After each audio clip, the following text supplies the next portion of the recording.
Hi guys, Spurs here, back with another video, and in today's video we'll talk about tomorrow's game, which is away to Burnley at Turf Moor in the Premier League, which will be a difficult game, but it's a game that got postponed. One of our postponed games, we had the COVID outbreak in the Spurs camp, so it's been rescheduled for tomorrow, so we'll be previewing everything to do with tomorrow's game. I hope you're all well. Without further ado, let's crack straight into today's video, and let's start with the team news ahead of our trip to Turf Moor tomorrow. Here we go. We did welcome back Eric Dyer with the team with open arms against the win over Manchester City, which had a good impact. But Oliver Skipp and Japhet Tanganga are set to miss this one out. Oliver Skipp due to a groin problem and Japhet Tanganga to do with a knee issue. Sergio Reguilon confirmed on social media this week that he contracted COVID-19 before the Man City win and is also unlikely to take part. But Emerson Royal should be fine despite coming off with a knock at the Etihad. That is the team news, nice and quick. So yeah, simple as that. But Reguilon has confirmed that he did go down with COVID-19. He did say that on social media last week. So that's all confirmed. So no Reguilon, but Emerson Royal should be okay after coming off with a slight knock against City. Predicted score. I know I did promise you guys there would be a tactics board. Well, I didn't promise, but I said there would be. I'm afraid there's not, but I have got guarantee that there will be, and I keep saying it, but it's guaranteed to be tactics board because Saturday we play Leeds, so Friday morning I'll be using my tactics board when we upload that preview, and I promise you, I can guarantee that I'll be using my tactics board Saturday morning back in my normal location. I can assure you guys, you have my word on it. Scarfy Spurs word. Predicted score, predicted lineup is on the screen now. It's the same 3-2 win against City. Obviously, because it worked so well, we defended so well, had a great balance and counter-attack so well against City. So that's the team. I'll run you through it, but it's the same team against City. So you've got, but it'll just be more attacking fullbacks, by the way. So you've got Laurice, Romero, Dyer, and Davis as the back three, who I thought defended really well. Fullbacks, Emerson Royal and Ryan Sessegnon. Ryan Sessegnon had a good game. Emerson Royal should be okay after coming with a knock. Højbjerg and Bentancur, I love that midfield partnership. I think it's really going to work well. And then you've got obviously Son and Kulusevski, the two 10s who sit behind Kane. That is my predicted lineup. Let me know what you tweak and change in the comments below. I don't think there is much to tweak, but let me know if there is anything you would tweak. Now, we're going to talk tactics. Burnley played the same system under Shaun Dyches. He's been there an awfully long time now. I think he's been there almost a decade at Burnley. And they've been in the Premier League a long while now, and they're doing what they've done best, which is long balls into the box, playing a narrow 4-4-2 formation, and using their centre forwards to hold up the ball and getting good delivery into the box and chances from set pieces. So the way you play Burnley is to dominate possession. Obviously, they don't mind that though. But to spread the whips, move the ball quickly. What Burnley want you to do is put long balls in the box and hoof it, keep the ball in the air, because they're a very physical side, Burnley. Me and Twargarski in defence, they win everything. Up front, they win every single battle in the air, even without Chris Wood. They still win absolutely everything. And Burnley will play the same way under Shaun Dyche's time in charge, and the rest of the time that they are in the Premier League. That is the way they play. You've got to get your head around it. It's not entertaining. And they will play with those long balls up towards the centre forward, holding up the ball. You get the likes of Dwight McGill or Aaron Lennon to whip the ball in the box. Max Cornet, their new signing, looks good. We're called up front but holding the ball up. It's the way to play Burnley, as you say. Keep the ball moving, slip quickly across the floor. Spread the play, because Burnley play narrow. So if you spread the play, you can get a good ball in the box and should lead to Kane in the middle. Don't give away too many set pieces. Free kicks in particularly to the likes of Dwight McGill, Gudmundsson or Lennon. McNeil's good at their dead balls. Or any one of their midfielders, Josh Brownhill, can take a free kick. Do not, when they have long balls in the box, be very physical and aerial, but at the same time don't give away a foul, so be responsibly physical. Don't back away from the tackle. But Burnley won't be able to do this with skill or anything. It'll just be with the good old-fashioned holding up the ball, two centre forwards in the 4-4-2. And then the delivery service from set pieces from the likes of Dwight McGill and Max Cornet. So yeah, we just got to be clever. Got to move the ball quick. The worst thing we can do is either put long balls in the air or give away silly free kicks. But it'll be a tough game at Turf Moor. It always is at Turf Moor, that stadium. They will sit behind the ball, long balls in the box, 3 kicks, long throw-ins. They make it difficult game, but we've got to be patient, move the ball quick, play with our usual confidence, and we should be able to get all 3 points. So that is tactics. By the way, Burnley did win. Before we move on to predicted score, Burnley did win their last game 3-0 away to Brighton. So that just shows how they've turned it around recently, getting a point against Man United, and doing that is their long balls into the box, holding the ball up, but and just going quickly generally on the counter and defending really well. They've got a top class goalkeeper in Nick Pope, and good defenders in James Targarski and Ben Mee, who just head out everything that comes in the box. And attackingly, like the new signing Weghorst as well, he looks good. So we've got to be careful, but we should be able to get all 3 points. My predicted scores on the screen now. So 2-0 away win to Burnley. Comfortable in the end, moving the ball quickly, doing what I said. I think Burnley will cause threat at times and hints to. I think they'll show chances where they could have got into the game, but I think they will miss the big chances that they create, and it won't quite work out for Burnley. I think we'll get all 3 points. Let me know your predicted score in the comments below for a chance of shout out in my next video. Rules and conditions do apply, but before we go into them, of course it's optional to play. It's up to you. It's a bit of fun. Just to join the Skyfy Spurs community, we have a bit of fun. Just do it. But the rules and conditions do apply if you want to play. Rules and regulations, those are, you have to submit it in this video only, and before the ball kicks off, whatever time it is tomorrow, which I'm going to tell you next how to watch, so you find out, but you have to submit it before the ball kicks off, whatever time I'm going to tell you next. So keep watching next till I tell you how to watch or how to listen. Yeah, it's just a bit of fun. Good, if you play, good luck. You get a shout out in my next video. Just a bit of fun. Nobody's got it right for a while, including myself. I'm on a long losing streak, if you like, so feel free to beat me to it. Everyone else has done. Good luck if you want to play. I do wish you luck, but make sure you submit it in time for kickoff, because any predicted scores submitted before if you submit it in a different video, or you do it after kickoff, even if you get it correctly, it will not be counted and you will not get a shout out, I'm afraid. Now going into how to watch. We play Burnley, as I said, at Turf Moor in about, I would say we play them in about, now it's about 32, 33 hours time. By the way, and it is a 7:30 kickoff, so that's 19:30 away to Burnley at Turf Moor. It's not broadcasted live on TV, but you can listen to TalkSport's coverage of it, because they are I have checked for you guys before coming on air this morning that they are broadcasting our game, in particular Burnley versus Spurs, is on TalkSport, so you can listen to that. Sadly, it's not on TV, rearranged fixture. But our game at the weekend against Leeds Saturday is on BT Sport. So that is how to watch. Last but not least, travelling updates. If you're travelling to Turf Moor, please stay watching to the very end. This is very important. It covers everything. Here we go. Information for fans travelling to Turf Moor on Wednesday night. Supporters making the trip to Burnley for our Premier League fixture on Wednesday evening should be aware of the following information. A reminder that we kick off at 7:30pm with gates opening at 6pm. So the gates open an hour and a half before kick-off. Burnley's guide for first-time attendees, including visiting supporters, can be found on the Spurs Official app. On this article website I'm reading, which is travel information, supporters are asked to take particular note of the information regarding the unauthorized use of tickets, which can be found below.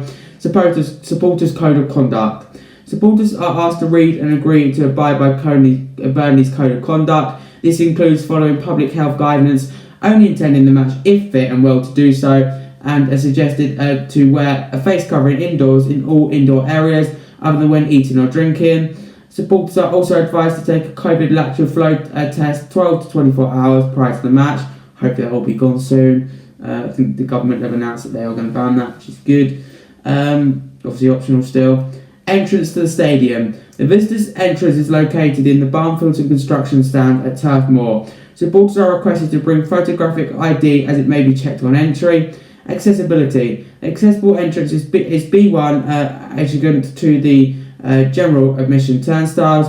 Disabled supported assistants will be present in accessible viewing areas and will offer in-seat service for refreshments.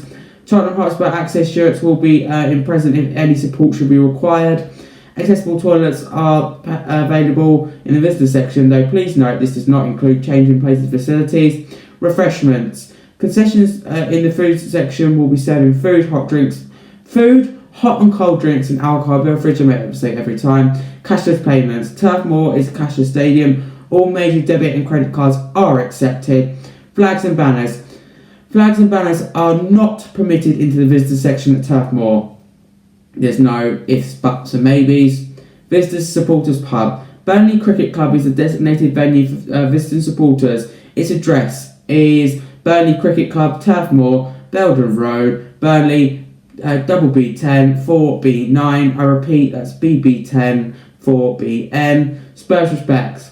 We're proud of our superb and loyal support away at home. As I said before, just to add to that, our support was incredible. Our fans were amazing. They were Saturday night against City from minute 1 to minute 90. Couldn't stop singing. It's amazing. I'm really proud to be a Spurs fan. We recognise that most supporters want to watch a football match and not listen to abusive or indecent language from the stands. Discriminatory behaviour includes racist, homophobic, sexist or anti-disability shouting, chanting or actions is unacceptable. If you witness an instance like this, please text Clarence respects and details to 66777. The club reserves the right to identify ban supporters found guilty of using discriminatory language. Unauthorized use of tickets. Supporters are reminded that unauthorised reselling or passing on of tickets is strictly prohibited in line with the club's sanctions and banning policy. Supporters selling away match tickets above face value will receive a different ban and a deduction of all ticketing points. Supporters passing on away match tickets equal to face value or less will receive a written warning and a 50% reduction of ticketing points. Supporters unavailable to attend. Supporters unavailable to attend the match should contact the ticket office, email us at ticket.office@tottenhamhotspur.com. As soon as possible, the club should make its best endeavours to relocate the tickets to other eligible supporters and issue refunds upon originally used tickets. So, that is the travel update. I did say last but not least, but I decided to add a little bit in there because it is quite important and it's to do with our captain, Hugo Laurice. And about a special achievement about the 400 Club, which I'm going to be reading to you once this page loads, once it decides to load. Yes, it's about Hugo and the 400 Club. Here we go. Here it is. Hugo and the 400 Club, and our 400 Club. Hugo Laurice became only the 12th player to reach 400 appearances for the club. When he led us to a magnificent victory at Manchester City on Saturday evening. It's that man on the screen, incredible achievement. The first Spur to reach 300 appearances for the club in the Premier League. His Premier League record is now 321 appearances. And to keep 100 clean sheets in the competition, which is now 112 by the way, Hugo is also second, equal with legendary former skipper Steve Perryman, 64, on our all-time list of European appearances. Signed from Lyon back in August 2012, Hugo is 35 now, has captained the team since the 2014 season and recently extended his stay at the club by signing a new deal to 2024, which was done in January. The 400 Club is of course headed by legendary former captain Steve Perryman with 854 appearances in all competitions. That's incredible. Gary Mabbott, 611 appearances, and Pat Jennings, 590 appearances come next. Check out our special 2055 feature with those three giants of Spurs via the link below, with Cyril Knowles, 506 appearances, the only other player to reach 500, and Glenn Hoddle, 490 just behind. Here are the 12 players who have made 400 plus appearances for our great club since we joined the Football League back in 1908 and then to the 1909 season. 854 appearances. Steve Perryman between 1969 and 86. That's 1969 to 1986. Stevie Perryman joined us in 1967. Made his debut as a 17-year-old, so teenager, in September 1969, and went on to break all appearance records. A midfielder then defender. He won the League Cup in 1971 and 1973, and UEFA Cup in 1972 and 1984. Made captain in 1975. Steve was heartbroken as we suffered relegation in 1976 to 77, but then back to the top flight straight away in 1978 and back to glory in 1981 when he lifted the FA Cup. We retained the trophy in 1982 before winning the UEFA Cup in 1984, where he was unforgottably suspended for the second leg in the final. Steve left for Oxford United in 1986 and returned briefly as a coach under Ozzy Idealis in 1993. He later spent 15 years as director of football at Exeter City. 611 appearances, that man on the screen, Gary Mabbott, between 1982 and 1998. Mabsy overcame the early diagnosis of diabetes to captain the team and lift the FA Cup back in 1991. Signed on Bill Nicholson's recommendation from Bristol Rovers in 1982. Within months, he had made his debut in the Charity Shield at Wembley, scored his league debut and made his England debut. Initially an all-action midfielder, then a brave, powerful and quick central defender, Mabsy won the UEFA Cup in 1984 and then led us past Arsenal in the 1991 FA Cup semi-final before beating Forest in the final. 16 years as a Spur, 11 as captain. Mabsy retired in 1998, now a popular club ambassador. Next man on the screen, 580 appearances, the one and only Pat Jennings between 1964 and 1977. Seen as the best goalkeeper in the world in his pomp, Pratt was a fixture in the first team for 13 years after joining us from Watford back in 1964. Renowned for his ability to claim crosses, often one-handed, and make incredible reaction saves. Pat won us the FA Cup in 1967 and the League Cup in 1971 and 1973. And also the UEFA Cup in 1972. He also famously scored in the 1967 Charity Shield against Manchester United, which is incredible, by the way, one of the only keepers to do that. Pat earned a then world record 119 caps for Northern Ireland and went out in style. His last appearance, the 119th cap against Brazil on his 41st birthday at the 1986 World Cup in Mexico. Now he's 76. Pat is still at the club in his role as academy goalkeeper consultant. 506 appearances, 0 no-knows in between 1964 and 1975. One of the great fullbacks, nice one, Cyril, joined us from Middlesbrough in May 1964 and was a fixture of the team for the next 10 years, winning the FA Cup in 1967, League Cup in 1971 and 1973, and the UEFA Cup in 1972. He also fondly remembered for scoring 2 goals in a crucial win against Leeds that staved off relegation at the end of the 1974-75 season. Sadly, Cyril died soon after the diagnosis of a serious brain illness, aged just 47 in August 1991.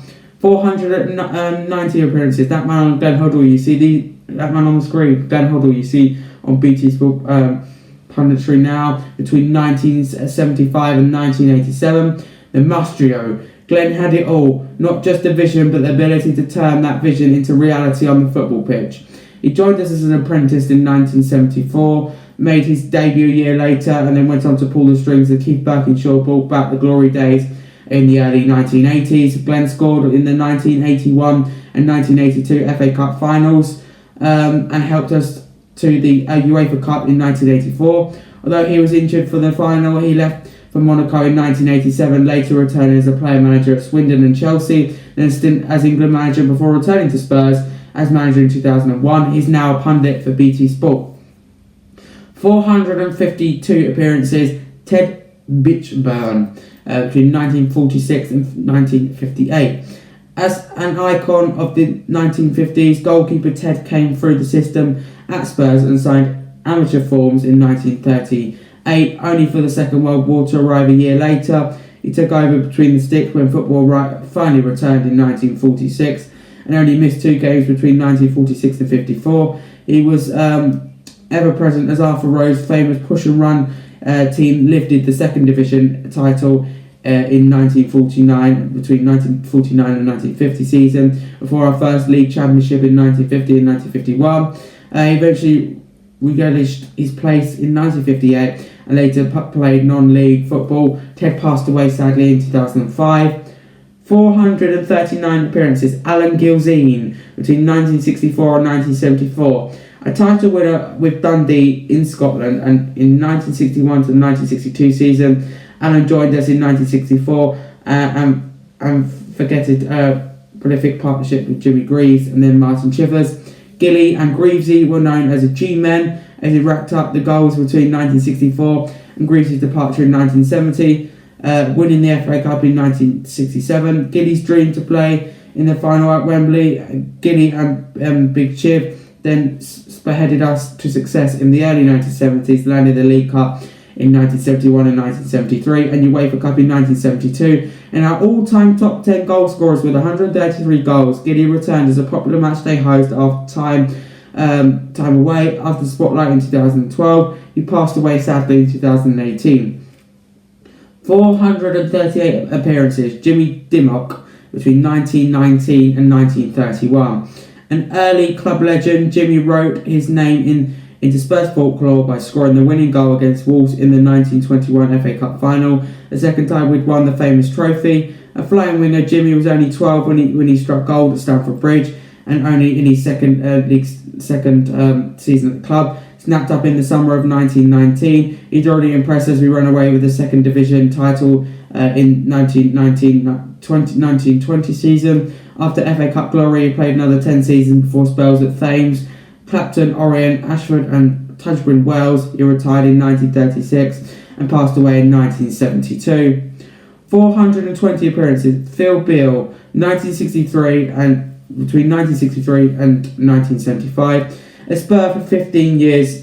Phil signed amateur forms in 1960 as we go on to win the double, then professional forms in 1962. He made his debut in 1963 and his ability across the defensive lines stood him in good stead.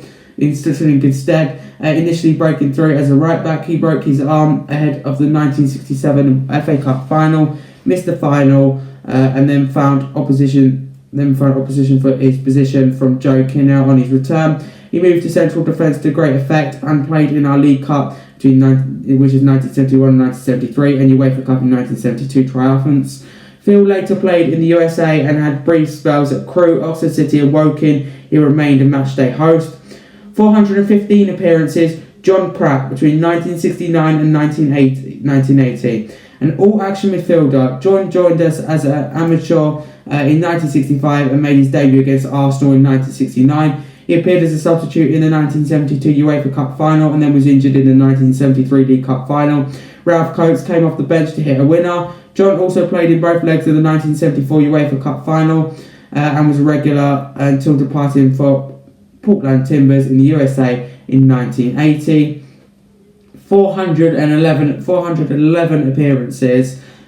Marcy Norman between 1955 and 1965. A powerhouse central defender, Maurice was a no-nonsense presence and a rock at the back in our glory team of the early 1960s. Joining us from Norwich City in 1955, a member of England's 1958 World Cup squad, Maurice played 48 of our 49 games as we won the league and FA Cup double in 1960-1961 season. He helped us retain the FA Cup in 1962 and lift the European Cup Winners' Cup in 1963.